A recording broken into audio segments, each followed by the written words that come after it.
I left mine at home. All right. All right, so I'm going to call the finance meeting to order.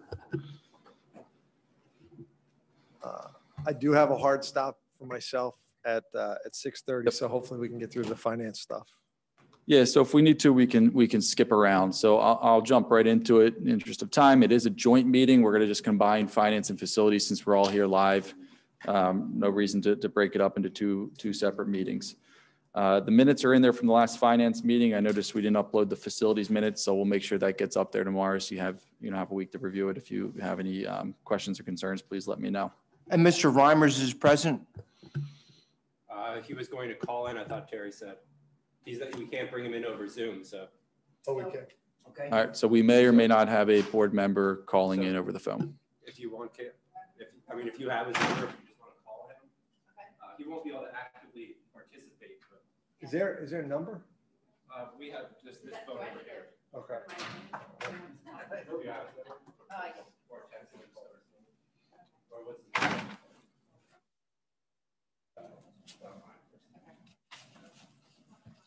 Did it? All right, while you guys are working on it, we're gonna keep working through.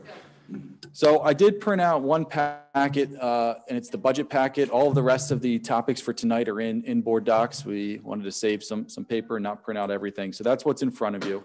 I'm not going to go through all of it. What you have in front of you are 3 separate packets from a 0% tax increase, or not an increase, just a 0% tax, 1.75% tax increase, and a 3.5% tax increase. We also have additional scenarios for you to look at that aren't in the form of packets, but we do show the bottom line. So if you took a 1% or anything in between 0 and 3.5, we show what the bottom line would look like. So what we're going to do is get started. The packet in front of you, and these are all in board docs as well. So if anybody is listening from home, you do have access to these documents. First page, the blue sheet here, if you just want to turn to page 2. The yellow sheet, this is simply the 0% option, and that's the one we're going to walk through. If you want to see others, we can certainly do that. So if you want to go to the first page that actually has the numbers, this is our budget summary page. Not going to go through every number on here. You've seen most of these before. Not a whole lot has changed since last month. I will highlight a couple of things though. For next year at a 0%, we would be looking at a $3 million deficit. If you recall, the proposed final budget actually had a $3.8 million deficit. So just in the last 2 weeks, we have whittled that down. That's primarily due to 2 reasons. Lynn Routson and I had a conversation, and we're looking at our earned income taxes, which were coming in higher than we expected for this year. So we readjusted our projections for next year as well. So that resulted in increased revenue. The other is Janet Pallone took a look at her budget, and she was able to reduce that by a couple $100,000 as well in her services line item. In addition, for the current year, we presented a $2.9 million deficit where we thought we were going to end up this year. Just as a reminder, we like to think of that as a $900,000 operational, because the other 2 was really from using the $2 million from the sale of the schools. We've now whittled that down to $2.4 million. So that's the other change from last board meeting to this board meeting. The reason for that is very similar to the other one. Obviously, earned income taxes looking better this year, so we adjusted our number, and there were some reductions in special education services as well. So that's a high-level summary of where we bottom line are with our current year's budget and the 21-22 budget. Zach, yes. Does this summary for all the scenarios you've given us include any of the various facilities proposals that are on the table, or is it just status quo? So if you go to the very next page in the packet, what I just discussed and the numbers I just put out there do not include any of the various initiatives that have been discussed over the last, I don't know, couple of weeks, couple of months at board meetings. So for example, baseball, QE renovation, full day K, none of the costs associated with any of those initiatives are included in that $3 million deficit number. And this is the same document we presented at the last meeting. It's, we're calling it the, priorities and risk tolerance. What does the board want to do, and what is the board willing to pay for, and how do all of those different variables interact with each other. But Ron, it also doesn't have Chris, make sure you're, yeah, so people hear you at home. It also doesn't have the bond leftover money added back in, or any of the federal grant money added back in. So yeah, the Easter Correct. money. So it is, there's definitely some cost drivers in there, but there's also some funds in there. Does everybody understand what the Easter funds, like what that means for this district, or should we do a quick recap? Well, we actually have that on the agenda tonight, Okay, just a little great. bit of Sorry about that. where we're at with those things. I can get into it. But if you go to the fourth page, we have a Zach, 21. Yeah. I'm sorry to Go hold you up. Could you just say a little bit more about the Corman bill? I know what it is, but we don't have any better guess at how that No. will affect us. Unless Dr. Harner Well, has something in addition. But- We know that it passed the House Education Committee unanimously. It's going to pass. I was told it was going to become law. Saw Mr. Excuse me? It's going up to but it's unanimous in the Senate, unanimous in the House, or near. Veto it. But it would be veto proof then. Oh, override. I got Yep, you. that Sorry. would be veto proof. The minimum we're expecting is about $500,000. Janet, I'm looking to you for some wisdom here. We're talking about the Corman retention. I'm calling it a tax. It's what the bill says, that any parent in the district across the state, all 1.8 million, can say, my child didn't get an adequate education, and we can retain, I like my child retained for 1 year. And This is primarily adult students then that would be coming back? this or- no, this would be for all students K-12. So do you think most of the impact would come from adult students, or do you think? Now I understand your question. Yeah. If I would think that if it was well, yes, one, it's just a guess. Our request for retentions every year is under 10, most years under 5. Under 5, students with a disability is a different category. So this bill is for mostly written for districts who weren't in business or weren't open for the year, like we've been, but it Can't still imagine many high impacts. school We should make them students pay for wanting it. to come back next year. So my instincts would tell me, if I was a parent, I had a 21-year-old in our program, because if you're new students with disabilities, a serious disability, you can stay with us after you get a diploma at Stabler. And as we've seen others come up and get their diploma, but they stay with us for 3 more years until they're 21. They'll stay with us until they're 22. And that number there will put us in a couple 100,000. And then so that number could grow. But in the short term, that would come out of our ESERS money, not out of our operating, most likely. But it all depends on what your philosophy is and how to spend it. All right. And just a reminder, the way we structured the long-range plan is that although if you consider 0% tax or any one of these tax scenarios, we do have tax increases built into the next 4 years. And we can show you that in a couple minutes and what that means on our operating balance at the end of the year.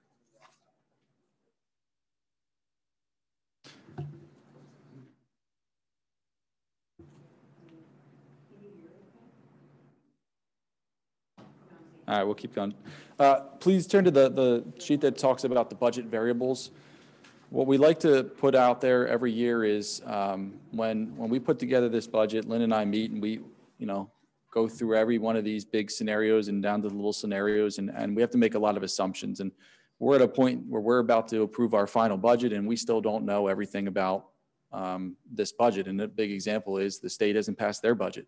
That's $13 million of our revenue. So we make assumptions that we're going to be flat funded this year, but we just want to make everybody aware, again, how difficult it is to put together these budgets and what some of our unknown variables are. Another one here, charter schools. What we talked about in prior finance committee meetings is we're making the assumption that half of the students that left us this year for charter schools will come back, but we're leaving in the cost for the other half. And we're hoping that's better by the end of the year, and we have some strategies for that. And I'll get that in a minute. The tech school is still working through their capital projects plan. So as you're going along, we know we have about 20, we have at least 20 students now that are in charter schools that plan on coming back through our registration office. Yep. So we lost, the net was 80, that we were down 80 more students than we historically have a year. And so we've gotten 20 of those coming back, or a total of 20, could be different students.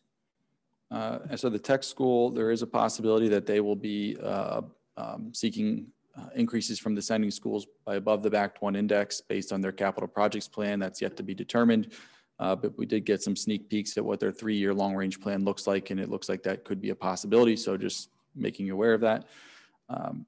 The QCSD virtual model, this is one of the strategies to combat the charter school enrollment. As you know, Dr. Hoffman and I have been working with the teachers union to try to work through a new MOU, which allows us to use a third party for content and then using our own teachers to actually teach that content. And we have some different ways that would be set up. One of the things that we'd like to do as well, and we'll be asking the board at the next meeting to add an additional FTE for a teacher on special assignment to oversee that program. This would be something that you can easily phase in and phase out. And the reason you can do that is the teacher on special assignment is backfilled by a long-term sub, and that's the actual FTE you're adding. So you just, if you don't want to do it anymore at the conclusion of the year, teacher goes back to their classroom, long-term sub is only guaranteed one year, for a job when they're hired, and they're aware of that. The reason we think this would work is we believe we can use the federal funds to pay for the cost of this program. So for budget purposes, it'd be a net zero. The costs associated with the program are offset by the revenues from federal funds. And the result would hopefully be to get more of those charter schools back, which would have a positive impact on our budget by the end of the year.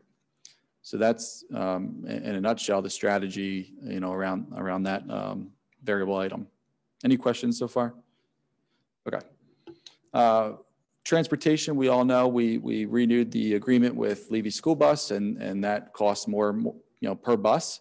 We're still working with them on what the routing is going to look like and the number of buses that we will need for next year, which dictates our costs. We did change the tiers around a little bit. So we are looking at needing more buses. That is built into the budget, but until Al Rosenberger and Warren are finished with the entire process, we don't know exactly how many buses we will need. So right now I feel pretty confident that the money that we have budgeted is enough to cover our transportation costs, but it is a potential risk or unknown variable at this time. Is this something we could generate savings on too, if we put out another survey and asked parents if they would be willing to provide transportation? Like this year, I know we provided transportation for our 2 children. We did survey, so the principals did put out surveys and we collected all the data back. Unfortunately, we didn't quite get a good enough response rate to have 100% certainty what those numbers were going to look like. So Al is doing his best. I believe as we get closer to the beginning of the year, and this might be a joke question, in InfoSnap, the parents who are re-registering, that is a question in there as well, which will help us. So it is possible we could have over budgeted as well if we're looking at it positively, but I'm normally pretty conservative with those types of things. How many buses were you, or how many buses did we save by only having, I guess, 50% utilization this year? Was close to that number, correct? Of the normal people that would. Yeah, but we didn't save because the reason we did that is because of the rule that you can only have so many kids on a bus. So we're expecting we're moving forward with that is not a rule for next year, and that's going to be lifted. It's more what's the impact of changing to the 2-tiered or 2.5-tiered, whatever, we're calling it system. How many buses we can sort of double dip on throughout the day. So again, he's working through it. He did email me today actually and said he can't give me any definitive answers, but he said it is looking more like it's on the lower end of what we did in terms of our projections. So that's good news. Federal funds, we do have about $670,000 of our about $5.2 million that we expect to get in federal funds allocated for next year for things we already know we're going to have to spend money on, summer programs, compensatory education, ESY. We still expect to have some losses in food service to offset those revenues. And the reason we're comfortable with that is, again, that's expected to be a short-term issue. And we do have the contract that the board approved at the last meeting to increase the rates for SSC so we can have more custodians to make sure we're keeping our buildings clean. So those are basically the things that we already have allocated in there. We met today as a leadership team with our grant writer to go through all the rules and regulations. We have some summary documents I'll go over in a minute, but we expect to have a little bit more of a general plan to put in front of the board on June 10th, taking the summer to really go through it, vet it, and come back in August with our final plan and what we need to do with our recommendations on how to spend the money but what ultimately our requirements are, in terms of the parameters that are set by the federal government. So there's a lot of rules and regulations that we have to be conscious of, and we'll talk a little bit about that. Debt service, like I said earlier, it does not include anything for QE right now. We do expect to have some opportunities to save some money in the future. Lynn and I met with PFM, our financial advisors, and the more information we get from them over the next couple of months, we'll be sharing that. One of the opportunities would be to refinance our obligation that we have at the tech school. Remaining bond money. So I have $2 million in here. We reconciled it today. I think it's a little closer to 1.9 million. We didn't spend all of our FF&E, our furniture, fixtures, and equipment, but Scott Gottschalk reminded me that that's because we didn't buy some of the things at the time due to COVID, and he still needs them. So it's still in the budget, but so I think we're going to be between 1.8 and 1.9 million at this point.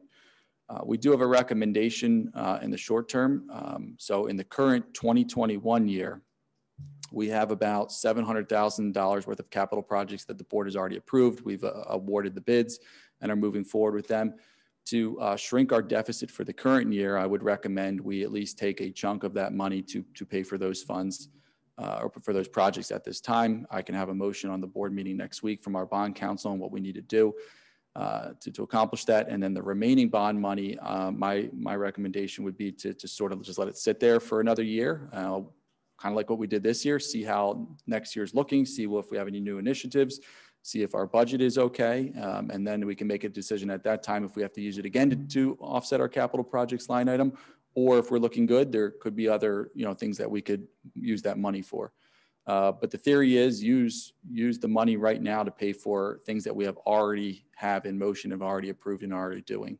And it also keeps the strategy where in the future we keep our $1 million line item for capital projects intact. We don't mess around with that. We know that's important to us. We know we've worked really hard as a district and as a board to accomplish that. So it keeps it intact for the future. Doesn't mean we need to spend it every year, but it's there in case we have capital projects that we need to take a look at and accomplish. And we'll bring back to you in the fall, as we always do, our recommended capital projects plan for next year. And that leftover bond money could be used on any capital project, not like not like the ESSER funds or anything like that.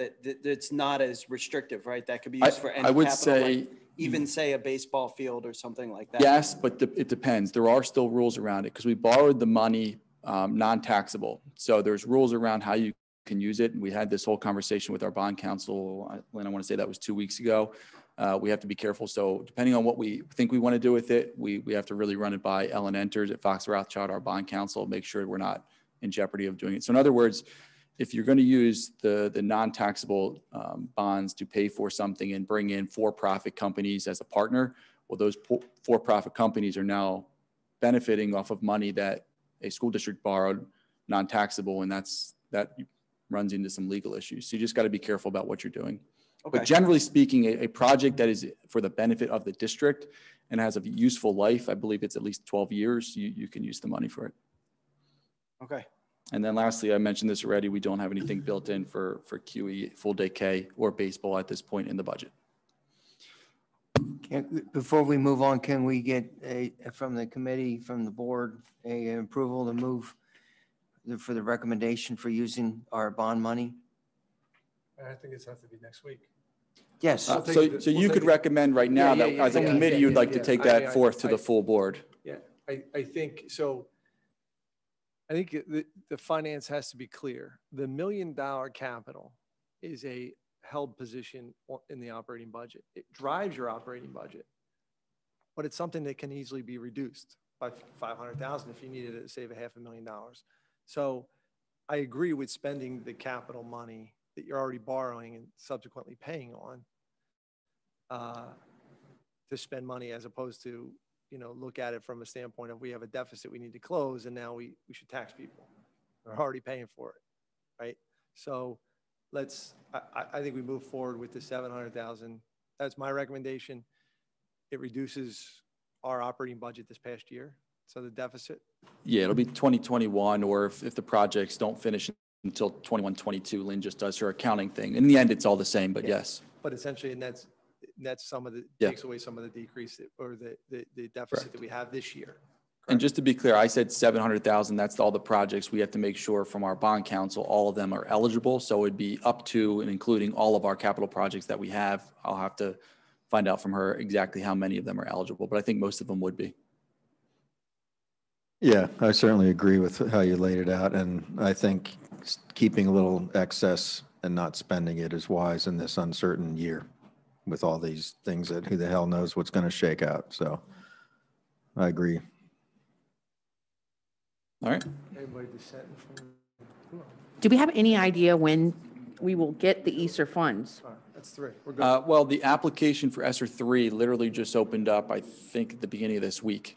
So the nice part about ESSER 2 and 3 compared to the first one is they're a lot more flexible on the timeline to submit. So the last one, you had to almost submit before you even knew what your needs were, and it drove districts crazy. It's like, well, you're making us submit for all these things, and we're not even into the school year. We don't know what we need until we know what we need.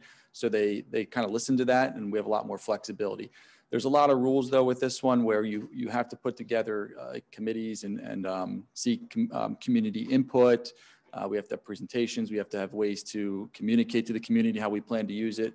So, we're working through that process. We had our first meeting as a team today to talk through what we need to do. We started to outline who's responsible for what in the district. We expect to bring, I think I said this earlier, but if I didn't, we expect to bring next week a little bit, like a small little PowerPoint just explaining where we're at, what we plan to do. And then in August, a more robust presentation on how we would recommend we use those funds, with our recommendation being, student learning loss, meeting the needs of students, economically disadvantaged, and those types of things. That would be our, priorities. So if we don't have more questions, we can just simply look at some of the numbers now. And then what I'd like to get out of the committee is what's your ultimate recommendation in terms of what you want to bring to the full board next week as a motion. It doesn't mean the full board can't change the motion, but I always like it, the committee to have a recommendation. If you don't, you don't, and you can, as a board, kind of have it out next week. And if you go to the next page, we have 8 scenarios that are from 0, 1, 1.5, 1.75. We kind of gave you a whole bunch. We can do anything in between there. So we wanted to show you what that would look like depending on what option you would pick. And then I'll just try to make it easy for you to read. So if you just go to the last scenario, scenario 8, 0%, you have your $3 million deficit, right? And then if you raise taxes, and it's down below for the next 4 years at 3, 2.8, 2.5, 2.5, which is conservative, you can actually raise it more based on the IFO's projections for the Act 1, you would slowly be draining your fund balance down to $8.5 million. Now, I don't believe we would get down to that point because I always like to say in a 5-year projection, all things being equal, it's going to be worst case scenario. We don't know how many people are going to resign or retire. We've been pretty conservative on some of the FTEs we've reduced over the next 5 years based on declining enrollment.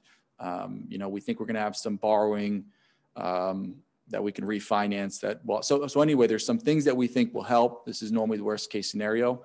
So I want to make sure you understood that when you looked at it. And then if you just kind of go across at the bottom, the best practice is you typically like to have about 2 months worth of fund balance based on your operating budget. Think about your own home. You want to make sure you have some kind of a safety net.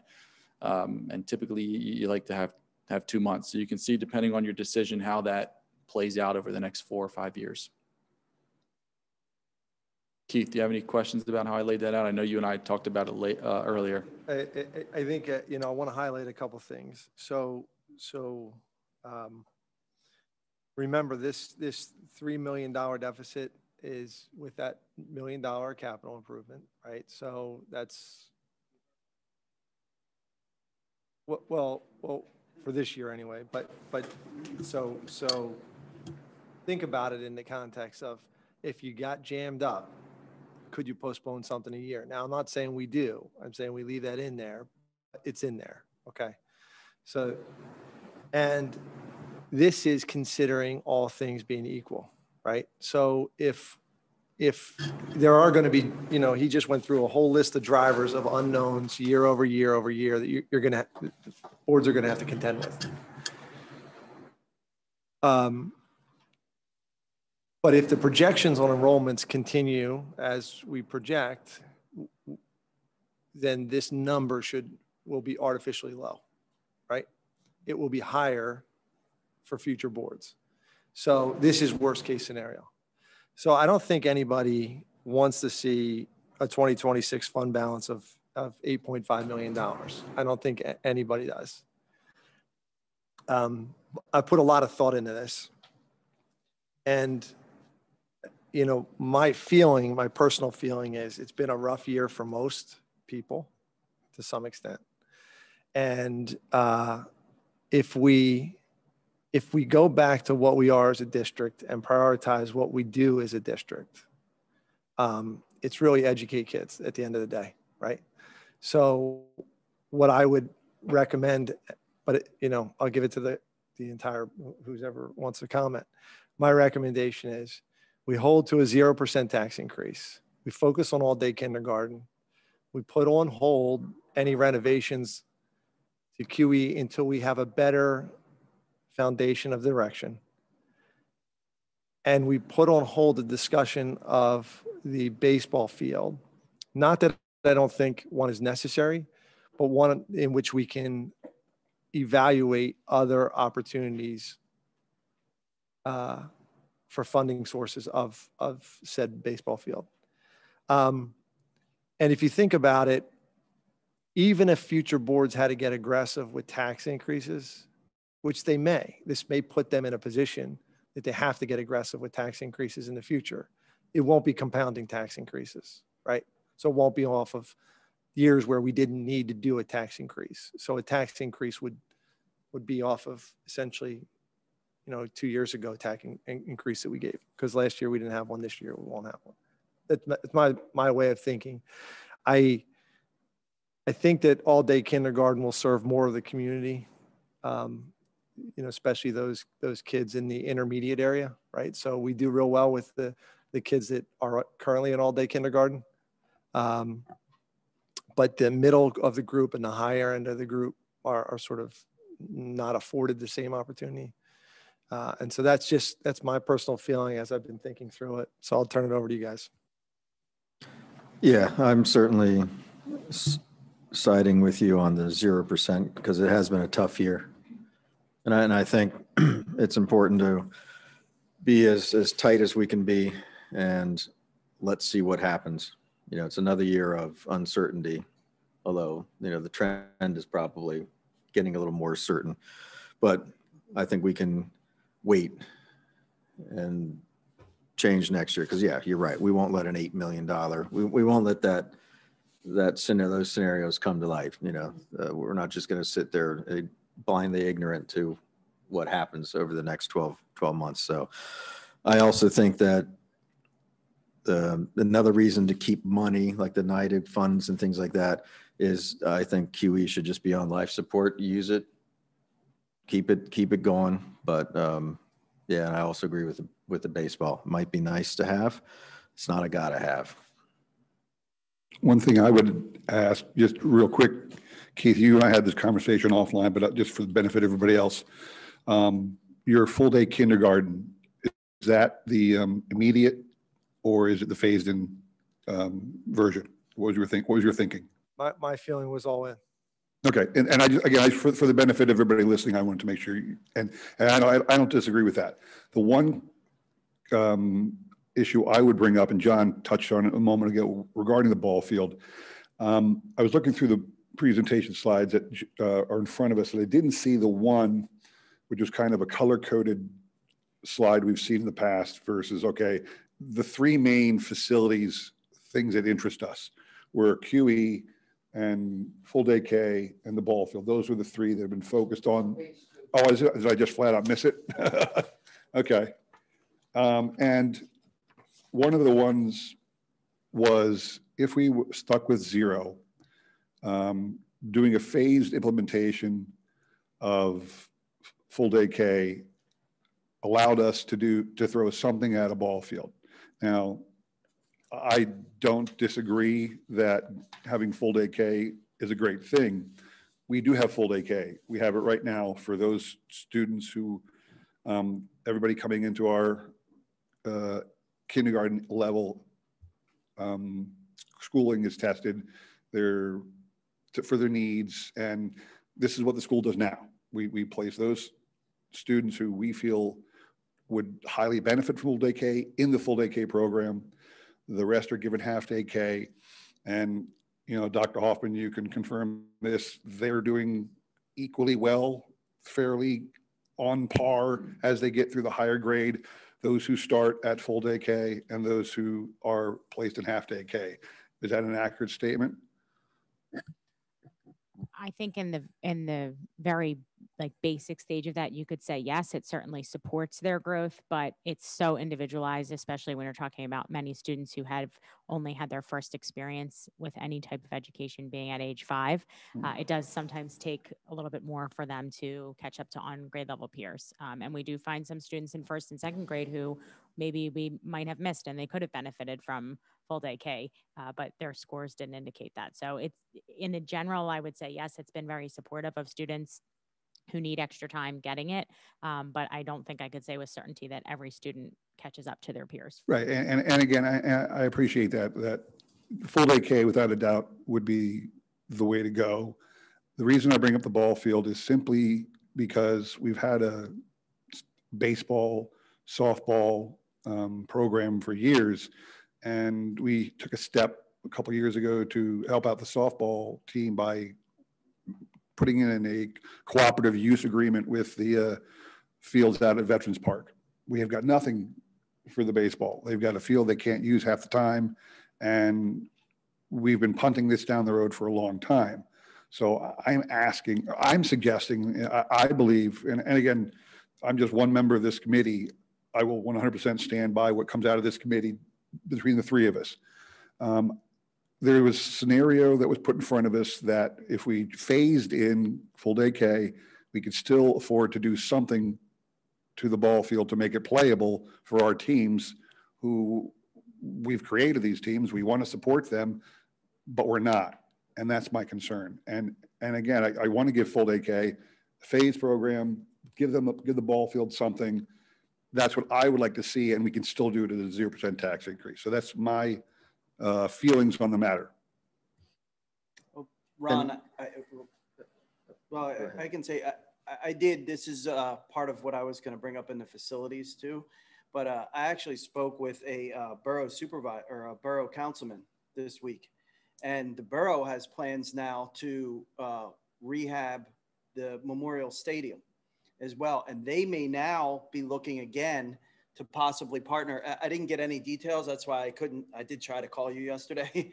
But the borough now wants to rehab Memorial Stadium. So it wouldn't be a whole cost put on to the school district. So maybe we can work out a partnership agreement that would cost much less, where that money was split between the borough and the school district to redo the stadium at Memorial Park.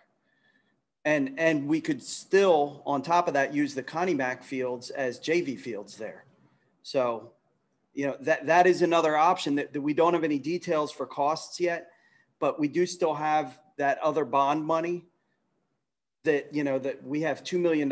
We're only using $700,000 of that. So, you know, I don't think we necessarily, and it's up to your committee here, but I don't think we necessarily have to delay the implementation of full day kindergarten across the board, because there are funds still sitting from that NIDIG project.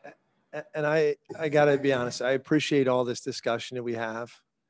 I wish we had his passion for banging down why our standardized grades are going down, we address things that are like shiny objects in the community.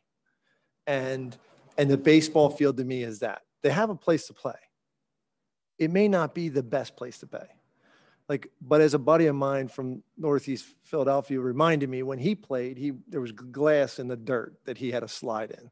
And so it's better than that.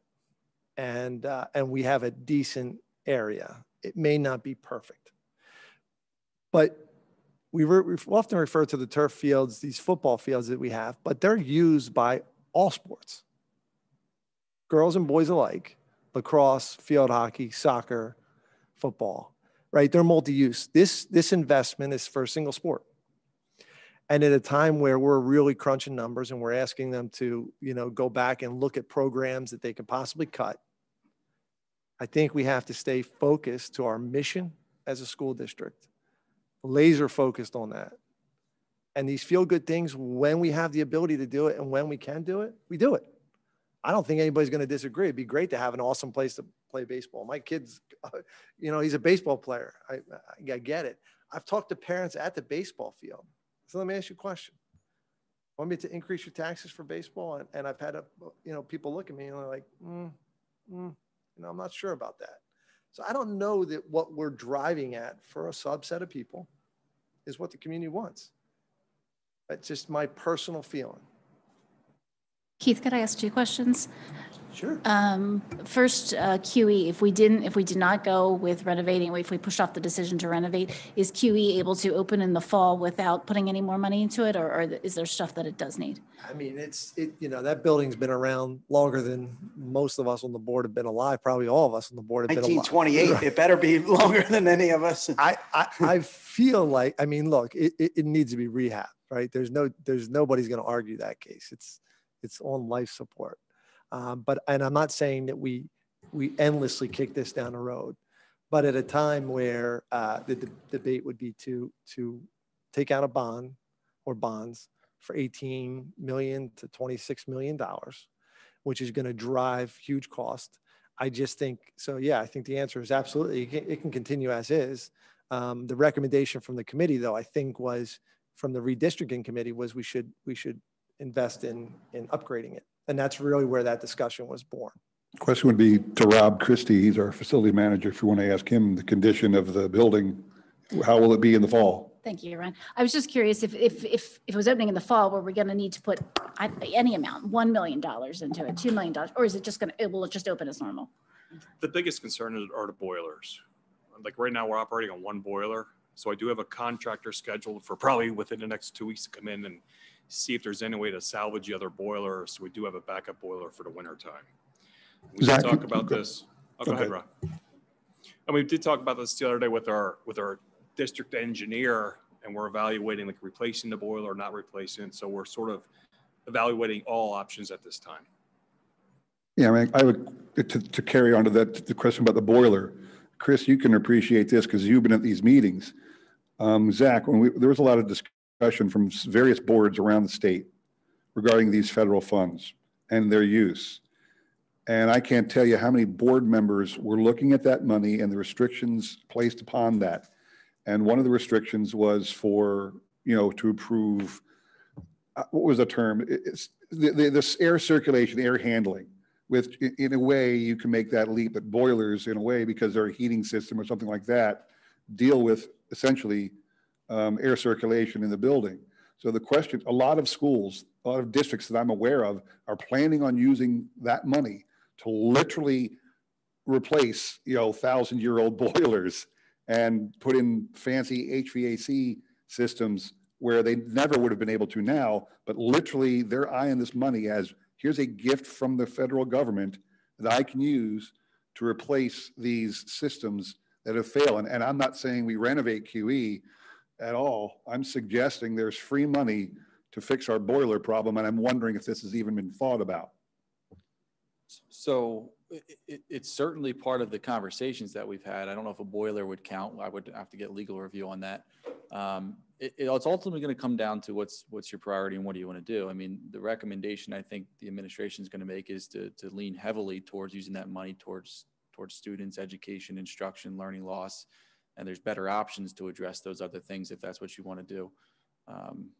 So, like I said, we'll be more prepared in August to have a better 2-year plan put in front of the board on how we use those funds. For this summer, we're already starting to use ESSER 2, which doesn't have quite as many restrictions on ESY, Comp Ed, and things like that. I think the rest of the money will be part of the 2-year plan, so the following 2 summers and 2 school years. And the board can take a look at it and talk about it at that time. But to answer your basic question, is an option, I would say maybe. I would want to get a legal opinion on that. And those ESSER 3 funds need to be, I guess, September of 23, they have to be expended. Yeah. They have to be spent? Yeah, so we have 2 years to spend them. Yeah, you can go backwards too, but I wouldn't recommend trying to use them for anything that we already did. I would look forward. And I think to answer Jen's question, there may be some money that we put into the boiler, but I believe you could just open the door and turn it on, turn the school on, just like we did last year, right? It's just, do you want to put more money into something that we need less and less of as the years go on? That's the key. We have excess capacity elsewhere. And if our customer base for that particular school keeps dwindling, it's another reason to use that money to close the gap and where kids lost over the past year, things like that are actually much more impactful than hard infrastructure. So my one other question, and I'm afraid opening a can of worms, and I don't mean to, and I know you have a hard stop at 6:30. Ron is talking about phased in full day kindergarten. I didn't hear a whole lot of discussion on that, and I'm not sure if that creates an unequal education situation if we're offering to some and not others. Yeah, we had that discussion on several different occasions, the way we're doing it today, versus later, later on. I mean, that's why I said, if we're going to rip the Band-Aid off, let's rip it off and let's go all in on it. I think it's probably the best gamble of our money as far as return on investment. Me personally feel that way. I've talked to some kindergarten teachers in the community. I said, is it, I mean, I don't know, I'm not a teacher, right? So does it help? And they said, absolutely. I said, absolutely. Having like, the kids and the same group of kids and is very, very, as opposed to having, 15 or 20 and then 15 more or 20, right? So instead of their time being divided by 40, it's really focused on 24. And I think Dr. Hoffman, what you pointed out was, are there kids that we're missing that will be able to get enrolled in different programs at an earlier age to prevent them long-term from having, more learning difficulties. So I think that's pretty exciting. And Dr. Hoffman, will we be ready to implement that across the board by next year? Yeah, what are our staffing impacts and our space impacts? Because now you're going to have every child in school all at once at the kindergarten level, and you're going to need additional staff. So what is the impact there? So I'll answer educationally. We can be prepared to do that because we would be able to spend time this summer rewriting the curriculum to make sure that it matches what we need to do. And there would be a cost in terms of purchasing more materials if we had more classrooms. So exactly how much that would be, I would need to do an inventory of what's available and what I would need. In terms of the staffing and the other questions that you asked, I think they'd best be answered by either Ms. Edwards or Mr. Schuck.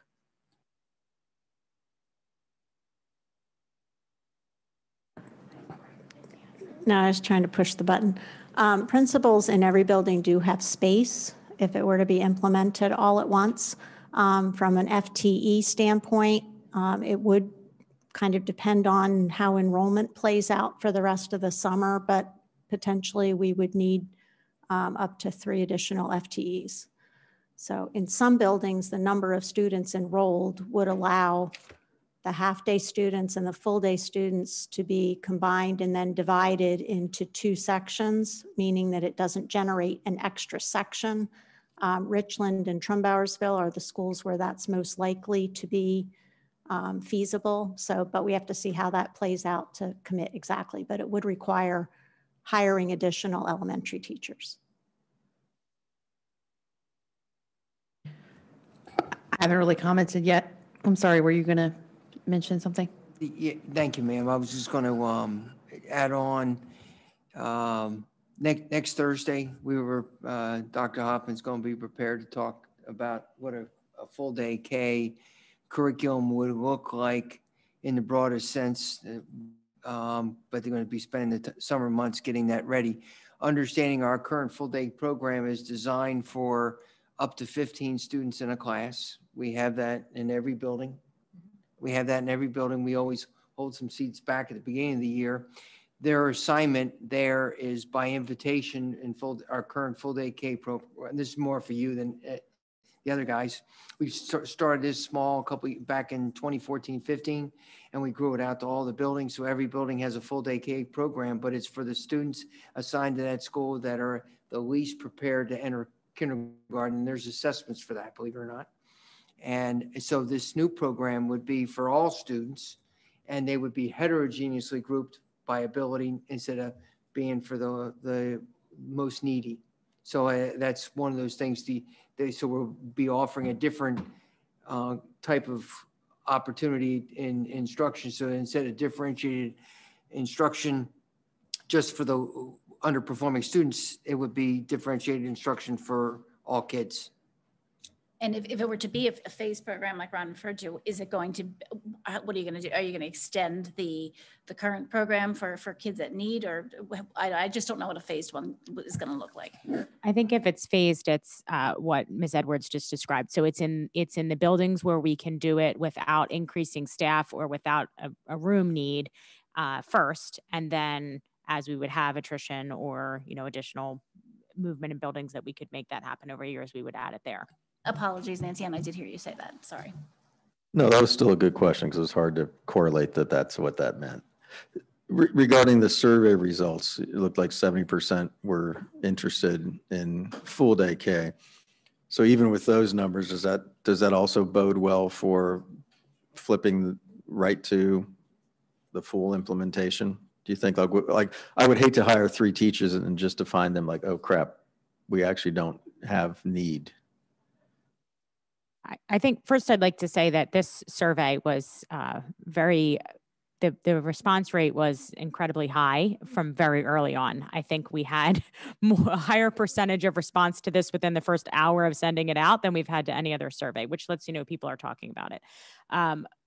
The barrier to doing this has nothing to do, I don't believe, with education it has to do with staff and space and money. So we will make it work, whether it's phased in or all at once or not at all, educationally. We have a high quality program now, and we can have a high quality program in the future, regardless of how much time we have with them. So my answer to that in short is there are some families who did respond that they would prefer a half day model. And I'm not sure that if we move to full day kindergarten as a district, that we would have a way to provide that to them moving forward. Because of the logistics of that, really. It's not because we couldn't teach them what we need to teach them. We've been doing that for ages. It just then becomes a logistics issue more than an educational issue. And there were clearly very many more people who wanted full day K than didn't, so. And I'll just, Ms. Mitchell, you had a couple questions then. I was just going to comment. I've just been listening. I think I agree with much of what has already been said about full day K. I have to say I have not, it's been a while since I have had so many people that reached out to me, whether that be through phone, email, or just, my kids played baseball this year, and people would come up to me on the field and just tell me how much they really wanted full day K. So I think we've all wanted that for quite a long time. I think when it comes to the baseball field, I would not prioritize a baseball field over a full day kindergarten simply because I think that the community would not be happy with that. In fact, I've had some say as much. It's very interesting what you said about those fields. I wonder if that could be a possibility for us. Just as far as my opinion, though, I really like the idea of full day K. And if we can keep it at 0%, and if we can reevaluate how we're going to, I'm not saying the baseball field situation is not important. I think it is. I think we can continue to evaluate some options on that. Can I get one point of clarification real quick on the phased K? Because we've talked about phased kindergarten for a while now, phased full day K. I assumed, maybe incorrectly then, that a phased kindergarten would be like a plan that, oh, in 4 years we'd do it, as opposed to what I just heard from Dr. Hoffman suggesting that it would be simply dependent upon the numbers of students who are in the district and the attrition that happens.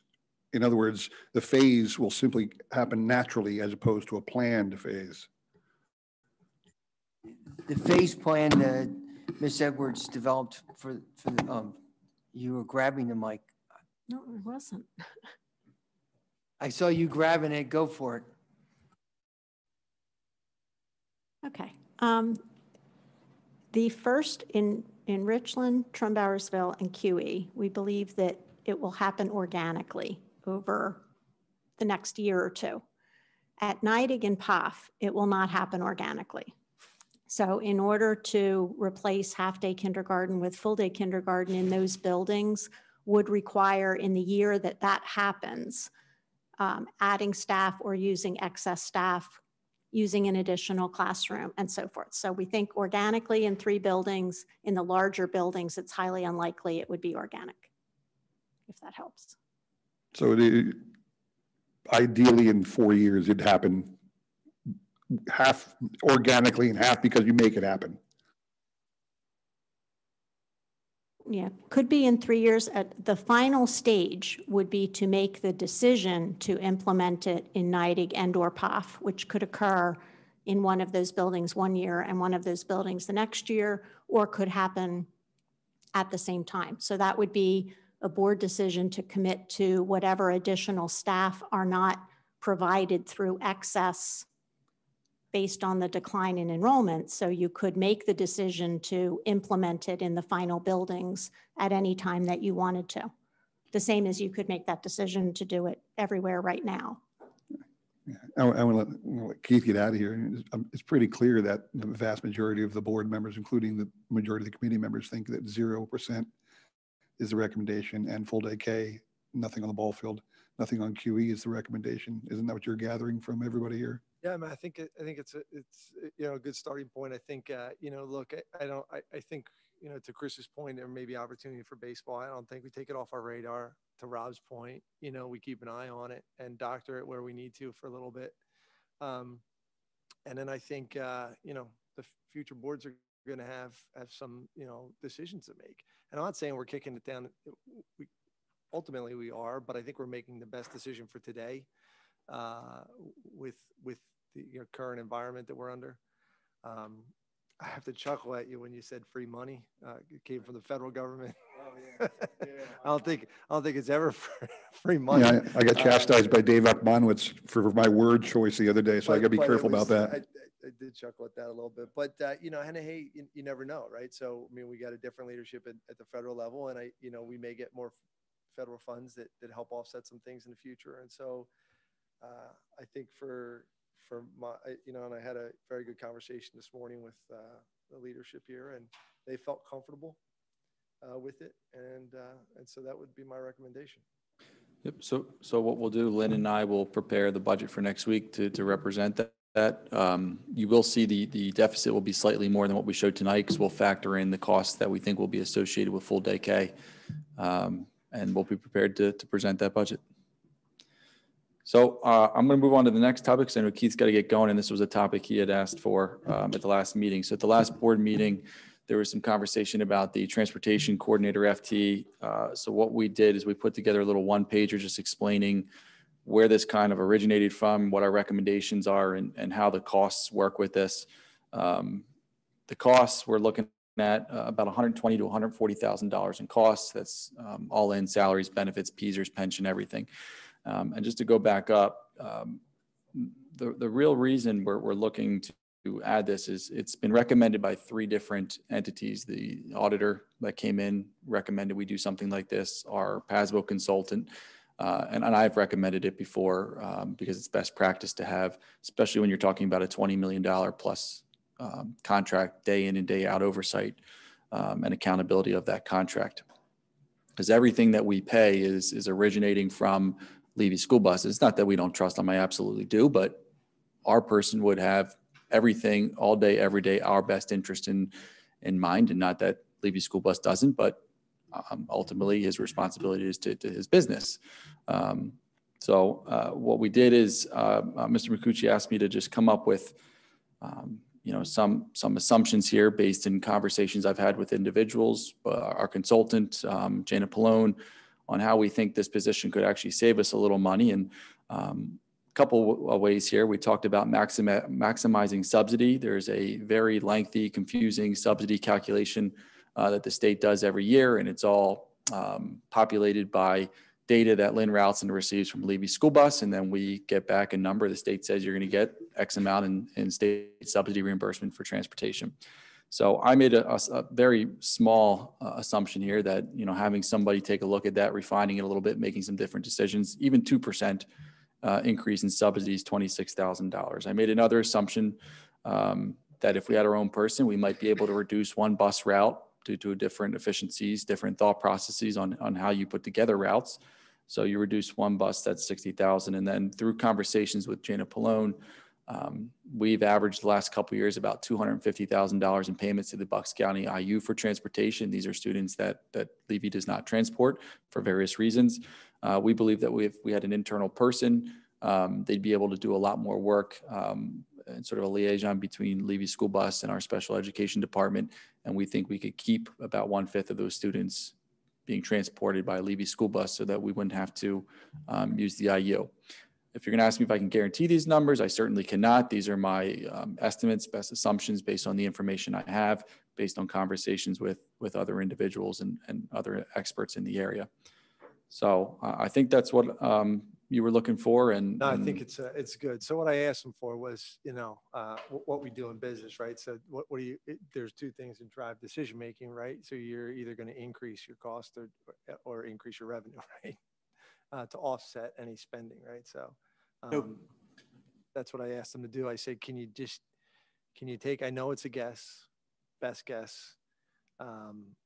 It may not come out to this. It may be zero.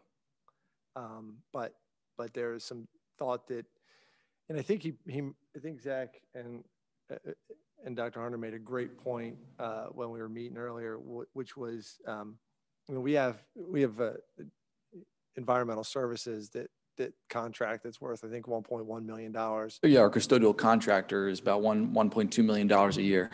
And we have essentially Rob oversees that, and there's one other person. And our maintenance supervisor oversees a lot of their work on a day-to-day basis as well. There's a $20 million contract with really Zach oversight. And so he's handed routes, knowing nothing about busing routes, and kind of just rubber stamps it. And so I think that to me was the hallmark. I do agree, with what Chris said. And that's one of the things that every time we add an FTE, it adds continual reoccurring expense. And so 120 to 140 could go up, right? 150, 160 year over year, right? So this decision, and somebody who works here for 20 or 30 years, is a multi-million-dollar decision, right? I had another question then too. That $136,000, that's a contract-wide savings, correct? Not annual? That total potential savings? So some of it would be annual, because every year we think we would generate. So even if you increase subsidy 2%, that 2% is something you'd be generating every year. So the 26,000 every year, every single year, and maybe even going up. The reduction of one bus would be tough to duplicate every single year, because eventually you'd have no buses. But we still think that there would be some savings and efficiencies, and looking at things from a different perspective, a district perspective. The last one would be annual, because those students would never be going back. So that savings you would be reducing the number of students going to the IU by 1/5, and that 1/5 would be every single year. Like, not an additional 1/5, but that 1/5 of students never goes back. So the other question that I did have, and this was probably the primary driver and reason why I came up with this, is our transportation costs per student are generally lower than all of our surrounding districts. This isn't an area where we're looking to have to need to find savings. We've already found it. Levy has been very good as far as in costs per student compared to other districts. This is information that I got from Zach before I even knew about this transportation coordinator back when they were discussing the contracts. So, you know, I think it's an area that, yes, we potentially could see savings, but we are already seeing a lot of savings. And is this just another one of those shiny things? It would be really nice to have, but ultimately it's going to cost us, you know, and this annual $120,000 to $140,000 is a lot of money. And so I guess my thoughts are the audit role, or at least the checks and balance, is a good one, right? That's actually sort of, I don't want to say shocking, but that's a real good point, to have somebody looking after that 20 million and somebody who's invested in the school and our kids and our routes. I know, like you said, this isn't about Levy, but it is more about ownership of this responsibility being more in-house for me. And I think it would be a position that if we found that it was in a couple of years, they're twiddling their thumbs, they're done, it's actually not necessary, we're not obligated to keep them, right? Does that ever happen? Yeah, well, correct. They're not. They would not be a union employee. Yeah. And just to, I guess, add on to one thing Chris said. If you look at the county data, we are one of the lowest, if not the lowest, cost per student.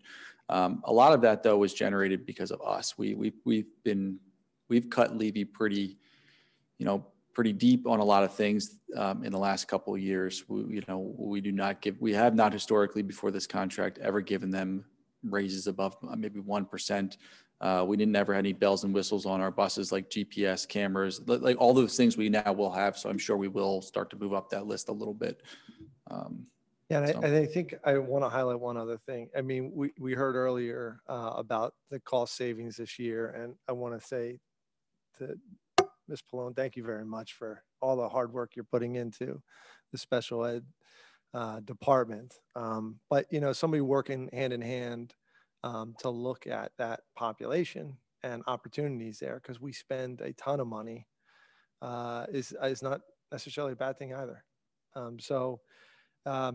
While I'm very generally frugal with my FTE approvals, I know I had a lot of, and Chris, I do appreciate, Chris looks over the budget and is very in tune with spending, and I do appreciate that. This is one of those that I think we continue to move forward with, and as at least my recommendation would be, but I'll go to you too. Yeah, I agree. That's all I'm going to say. Debate it more next week at the full board, but I think I agree with the idea. It's a position who's incentivized to save money. I'm not saying Levy isn't, but they aren't, right? They're not incentivized to save money on their routes, but we are. So I think it would be a wise decision. But they have for the last 20 How do you know? plus years. Well, we're the lowest cost district. That's meaningless. Chris, that's the only. The committee made a recommendation. We could debate it next week. We'll debate it. I mean, it may not pass the board, right? We're just three people recommending sending it on, and if others don't want to do it, then we'd be three dissenters. So. Not a problem. I'll keep moving forward. I know Keith has to go, and most of these rest of these topics will be rather quickly completed, I believe. The next one is there's a recommendation to purchase some new software, frontline software. This is part of the comprehensive planning. There is a cost associated with this. It's not as much as it looks like in the proposal, because it's going to replace some of our other softwares. But I want to be clear, it is an increase in software costs. There's a couple different components to this. Some of them come from the Human Resources Department. We want to streamline and be more efficient with our onboarding hiring process. The software here allows us to collect applications, hire individuals electronically, and it directly will feed our evaluation and supervision model. So you can actually highlight areas that we think somebody might have some needs for professional development, can flow right into our professional development model, which is also part of this.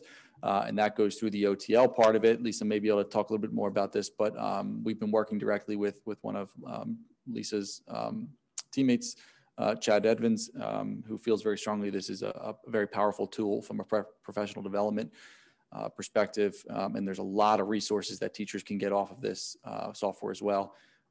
The plan would be to use in the first 2 years ESSER funds, because we can use them because it's a software product and allows us to do a robust professional development and have resources for teachers without having them to go all over the place where they may or may not be comfortable traveling and doing conferences anymore.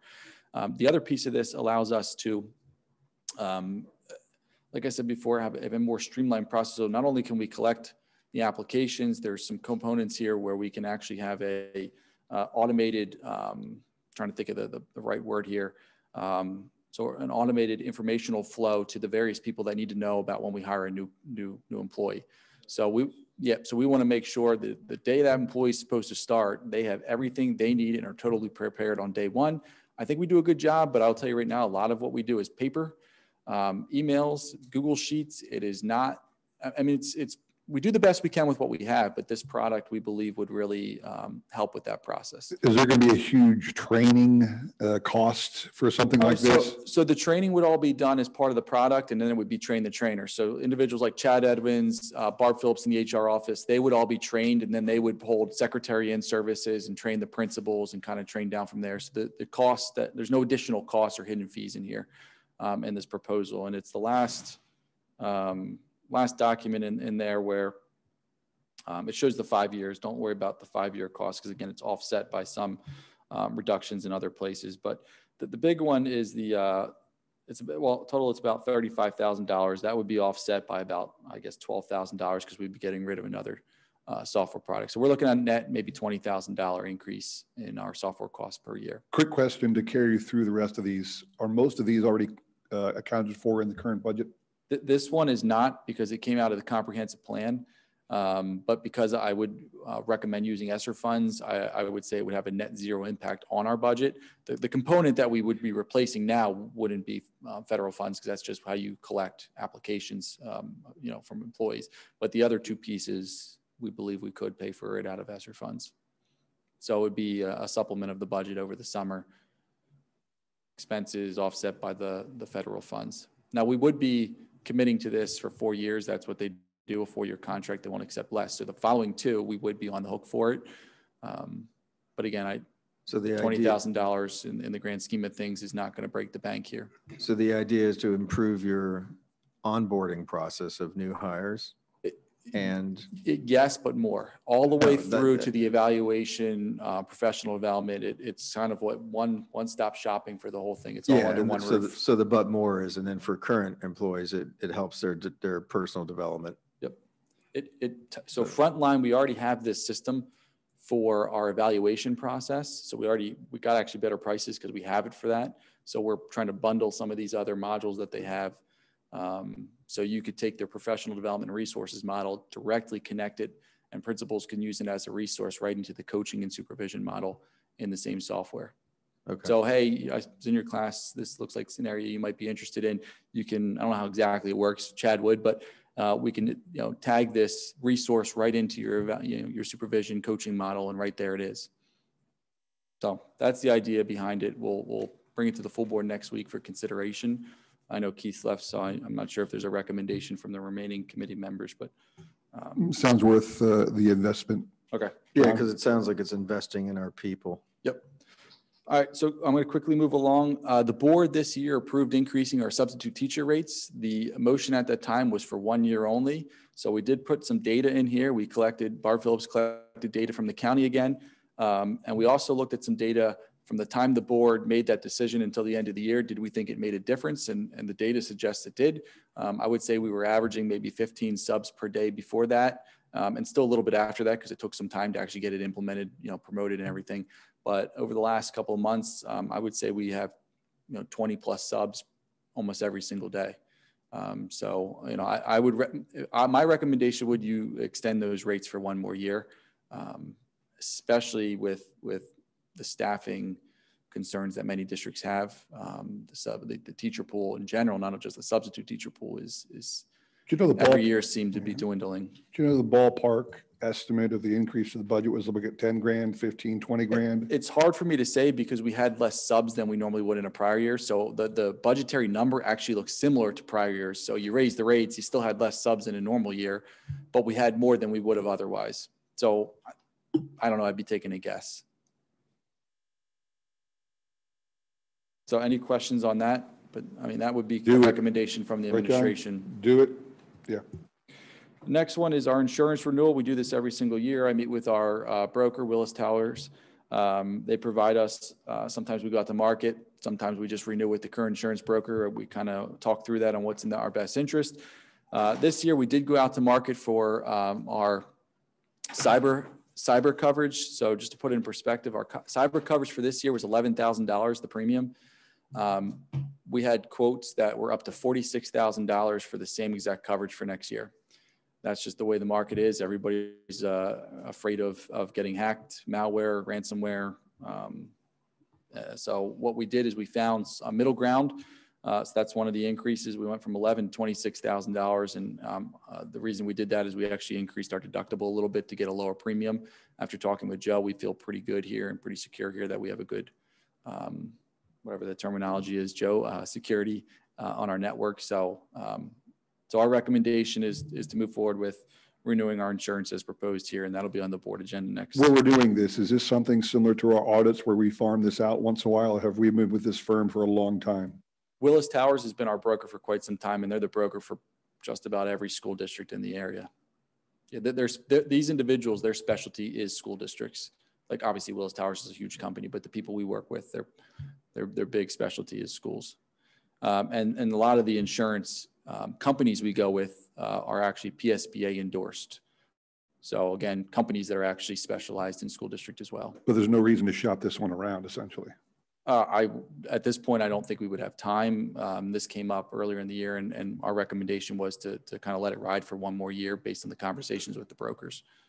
So we might want to do that. We did shop the one around. We shopped the cyber around because that one we did not feel were good rates that we were getting, and actually our current carrier actually declined to even give us a quote, to be honest. So will that cover actually paying a ransom if it would come up? Because I know I heard that pipeline company paid the $5 million or whatever, 50 million. I forget so I don't want to talk about it too much because I don't, we don't want companies to hear our meeting, which is on YouTube, and know that how much money we have. Okay. And I think the bottom line is I think most companies, being that I've been in technology for quite a while, they don't invest into those types of things, and they wait, and then something like that happens.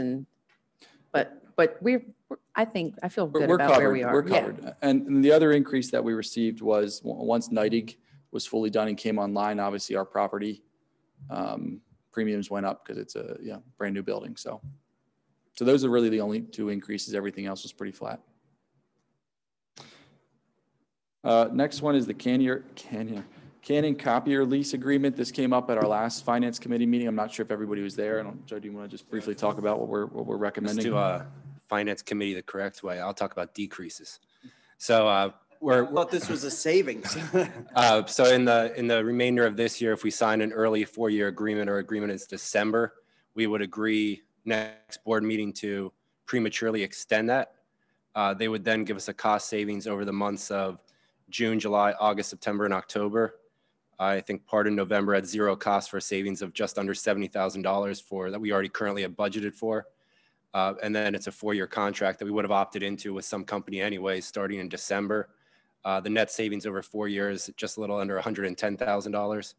And that's also increasing some capacity in our buildings for better machines. So $70,000 immediate savings going into the 2022 school year, and then $109,000 worth of savings over the 4-year contract. So we'll put that on the agenda for next week for vote.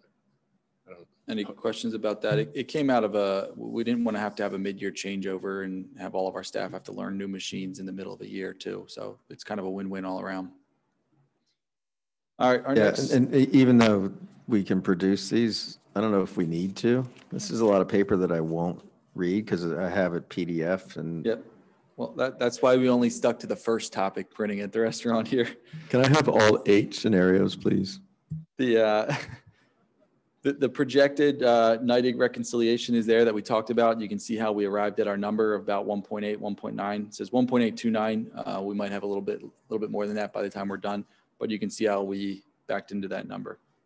And is that contract now finished? So most of them are. We still are holding some retainage. Still have a dispute with one of the vendors, but for the most part, we're pretty much done. When you say that thing with the vendors, was that the overcharges for the COVID hours? That's still going back and forth. Yes, that's the topic. Thank you. Yep. Next one, the trash RFP results. We work with the other surrounding school districts, Upper Perk, Palisades, Penn Ridge. I think I'm missing one, Rob. We jointly go out to bid for trash services. Here's the results. So we would recommend that the board adopt this and approve this contract next. I wonder if Quakertown would do the trash for us. Yeah, we'll get those little mini containers, a whole bunch of them. Fill up the whole parking lot. No, Quakertown now does their own trash. Yep. And they might need the business, just saying. Well, we could, and a little ballpark, a little trash. Or should they trash the ballpark? Wait, they ditched the one company with the big red. They did. I see about it all the time on Facebook. I swear. No, all the trash cans, everybody complains, are like a quarter of the size of a real trash can. Well, people complain about everything. I remember them complaining how red it was. It was so bright red. It's just eyesore. Sorry to derail.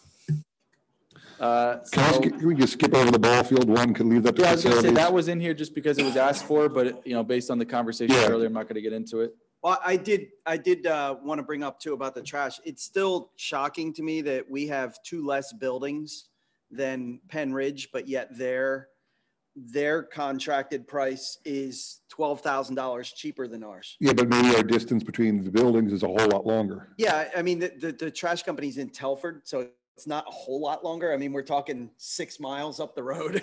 No, I mean, like they'll probably do one district a day or something like that. And if they got to go to all the real buildings one day, it's a little bit of more travel. Yeah. So that's just the way they submitted their bids, and nothing we can do about that because we all bid it out together. Joking aside, though, on all counts, with regards to what John said a little bit, 3 years from now or 2 years from now, when we're going to be able to do this again, we may want to consider going out to Quakertown and seeing what they may want to do to work together. Yeah, these are all public bids, so anybody can bid on it. I don't know that they would go outside of the borough, though. But what I'm talking about is only for us, though. Just for Quakertown.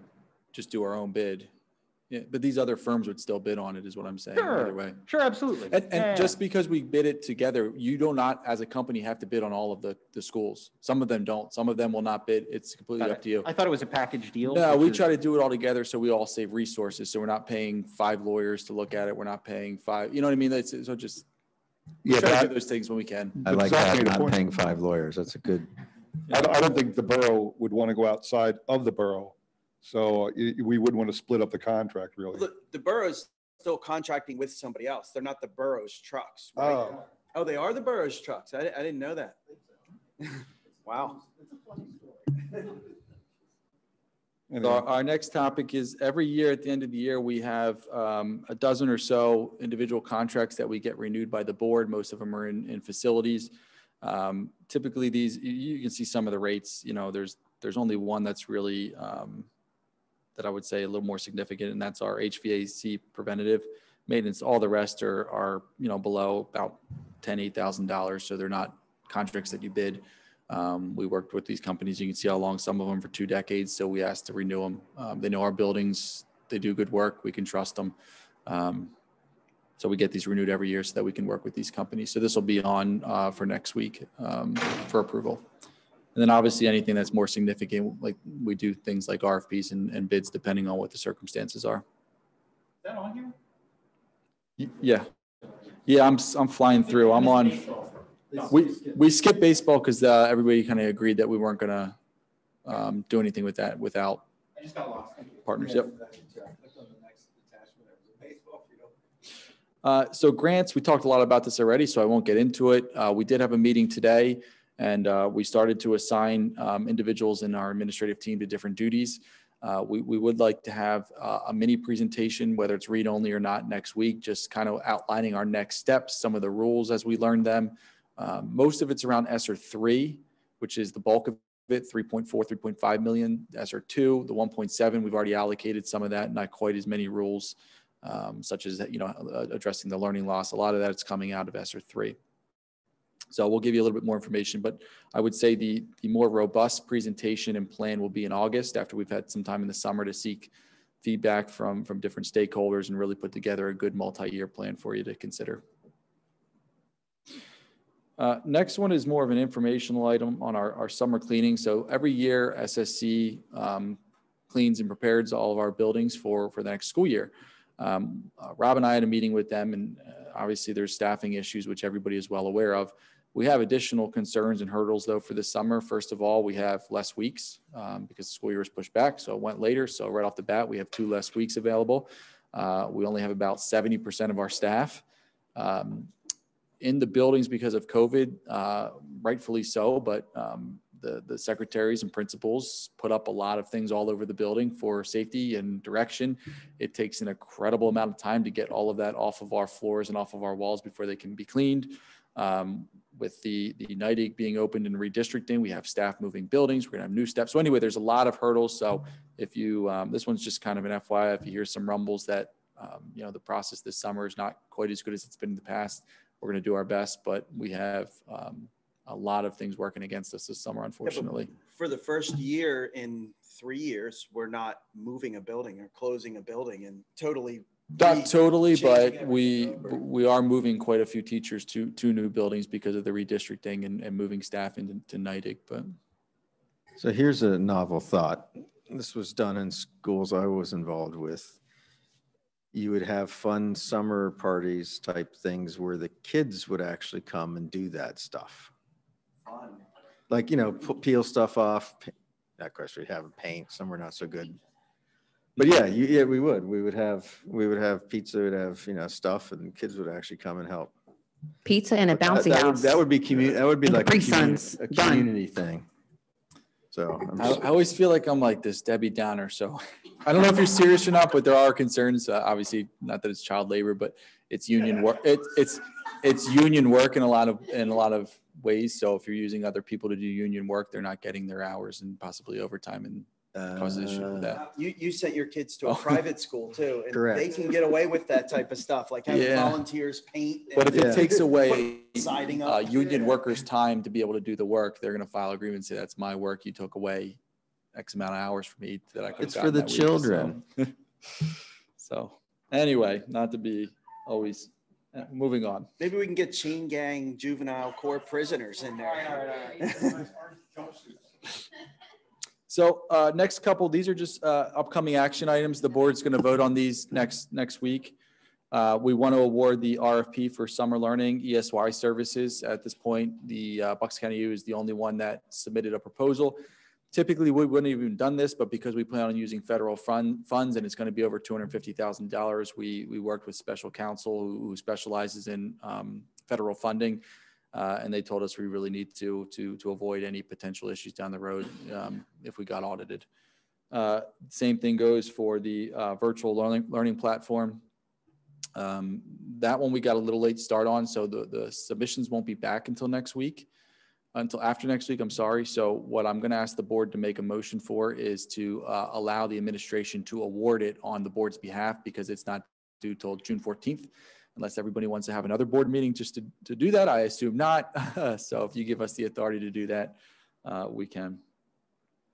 And then the last one, we have 3 contracts that you'll be asked to approve for lifespan.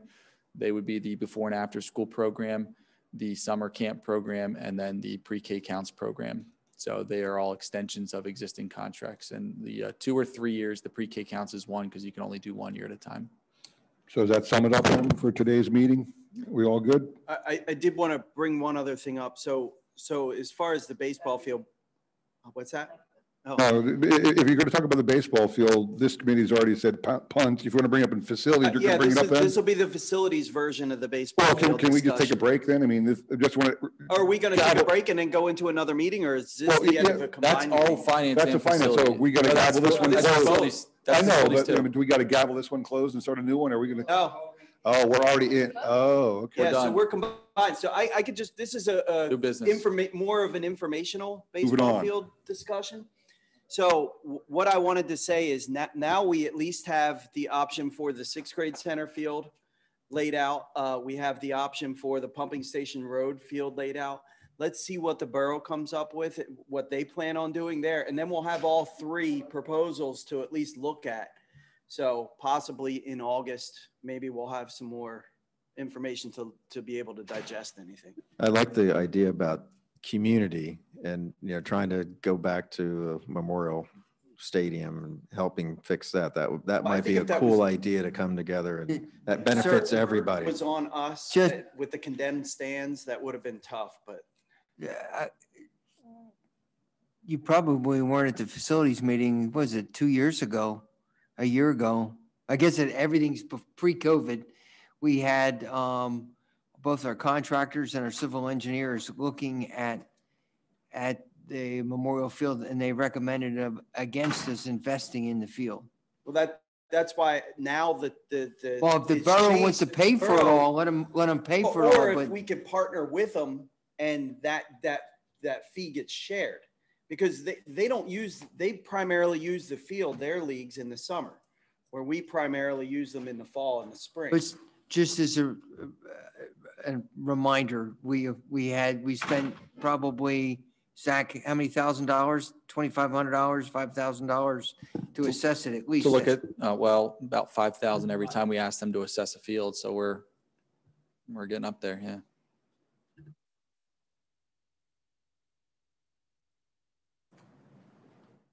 Does that complete the meeting? I believe so. Thank you, sir. Ladies, gentlemen, thank you very much. Yeah, that was well done. That's all. I can make things up if you'd really like to. I don't know.